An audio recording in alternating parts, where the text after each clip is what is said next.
Tom, throughout the year when people brought up the starters' minutes and all that stuff, you were adamant that every team runs its own race, and there's not really any scientific thing to prove more or less minutes relates to injuries, and I think this playoffs just kind of showed that, right?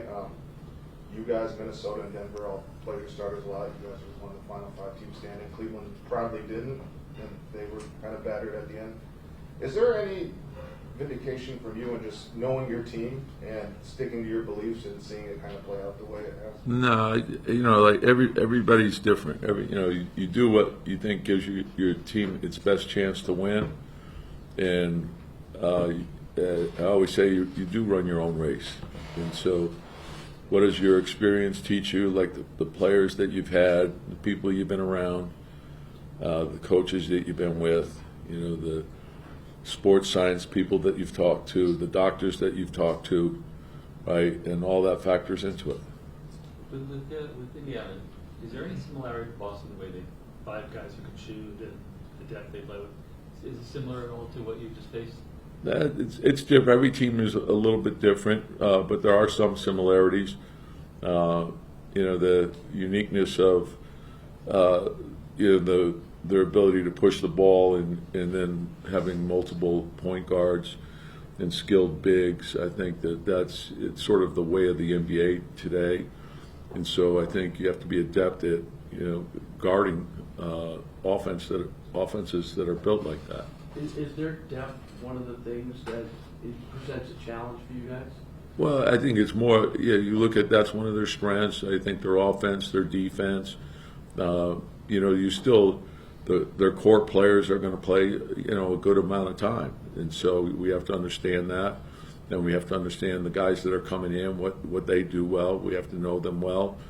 I think what goes into winning is your preparation, and then understanding what the strengths and weaknesses of their team is, and then you got to try to take advantage of what your strengths and weaknesses are and cover up your weaknesses. I'm so sorry to cut you off.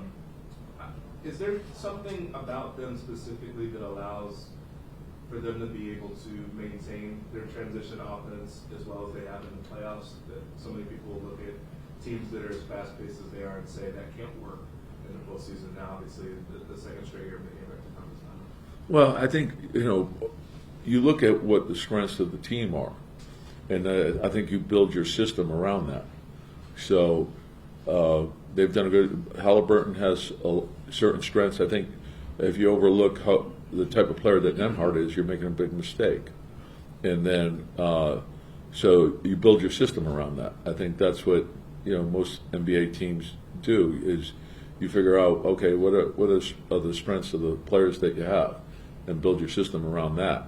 And then defensively, you do the same. Okay, maybe with this type of team we can do this. Maybe you're more aggressive. Maybe you're trapping more. You're whatever. Maybe you're switching more. So I think you take advantage of whatever the strengths are, cover up your weaknesses. Whatever you think gives the team the best chance to win, that's where your focus lies. Tom, I don't know if you would call it fun, but when you match up with a guy like Carlisle, who like yourself has won many games and been around for a long time and been doing this a long time, is that like an extra kind of challenge, interesting thing to people try and play chess with him? I know, obviously last year they were doing the cat and mouse thing for reps and everything. He had the thing after game 2 and whatever. I mean, just stuff like that. Is it a little extra something? No, I think, and I've got great respect for Rick. I've known him a long time. He's been the head of the Coaches Association forever, and he's done a wonderful job with that. But you have to respect the team. You have to understand what goes into winning.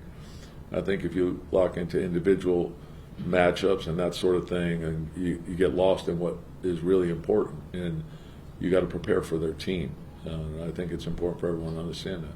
After game 5, Cal was asked about his performance, and he said that he was, just going through the game plan. Can you talk about the impact he had in the clincher and how you guys can utilize that going forward? Yeah, and again, every game is different. You want him to play to his strengths. I thought he played a terrific game. I thought he was great, and even in game 5, the guy was in foul trouble. He played 10 minutes. He still scored 19 points. That's pretty good.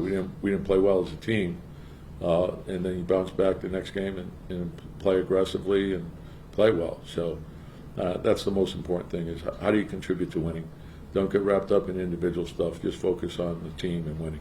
Tom, how long did it take you to get over last year's series loss to the Pacers, drops 0-2-0, and you had a million injuries, and how tough of a series loss was that? Well, I think you have to be process oriented. Sometimes you fall short of your goal, and then you prepare all summer for the next season. That's really what you have to do. You do the best that you can given the circumstances that you have, and you go from there. Tom, Josh and Jalen have talked about in terms of toughness. This team's not less tough or more tough than last year. It's just different. Does that include you? Have you coached this team differently than teams in the past? No, I think you have to study your team. You have to study what the strengths and weaknesses of the team. Each team is different, and I think that's the challenge that you have every year. Whether it's draft picks, trades, free agency, whatever it might be, or maybe you're getting a player back that was injured the previous year. And then the challenge is, how do you put it together? And you have to get onto the same page as quickly as possible. And so you start in training camp with the goal in mind. Okay, we have to be playing our best at the end, and just keep focusing on daily improvement.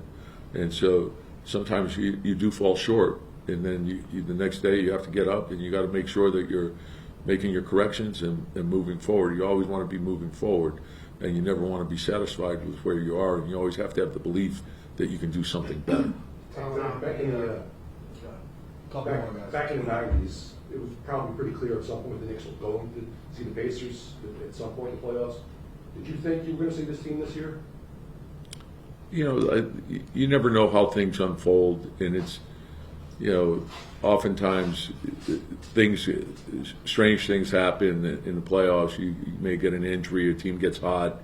It rarely is it linear where it just you think, oh, this is going to happen, this is going to happen. So it's hard to win, and all the teams that make the playoffs are talented, and you have to understand that, and then you have to earn it every night. Nothing. There's no carryover from the previous game. You get ready for the next game, and you have to earn that win, and that's where everyone has to, have their focus. Tom, obviously, it's a stars league, right? And Jalen and Tyrese meet in the second round last year. Then they have this big WWE thing, and they're in the ring, and now they're meeting again here in the conference finals for the chance to go to a championship. What do you make of that matchup of Jalen and Tyrese? And you think that's good for the league to have? That's for you guys.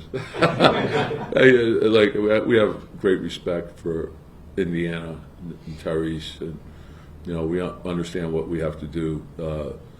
But I think where we are today, that's part of the league, but I try to focus on the basketball part.